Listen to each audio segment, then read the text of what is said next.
মনে রাখবেন, রাতারাতি বড় হওয়া কিংবা দ্রুত কাউকে আপন করা দুইটাই মানুষকে বেশি দিন সুখে থাকতে দেয় না। খুব শীঘ্রই আপনি খুশির সংবাদ পাবেন। আপনার সকল দোয়া কবুল হবে, সকল মুসিবত দূর হবে ইনশাআল্লাহ। জীবনে লক্ষ্য স্থির রাখা আবশ্যক, কারণ লক্ষ্যহীন জীবন মানুষকে ভুল পথে চালিত করে। যারা এখনো প্রেমে পড়েনি তাদের অসহায় ভাতা দেওয়া উচিত।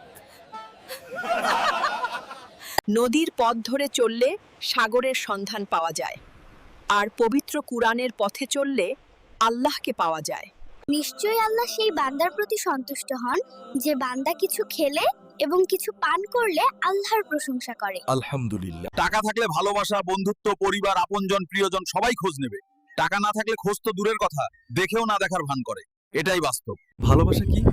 ভালোবাসা এমন একটি বাজে অভ্যাস যার এক মুহূর্তের সুখের জন্য মানুষ সারা জীবন কষ্ট করতে দ্বিধা করে না। আমি তোমার চোখে সারা বিশ্ব দেখতে পাচ্ছি। আমার গরুটাকে কাল থেকে খুঁজে পাচ্ছি না। দেখুন তো দেখতে পান কিনা।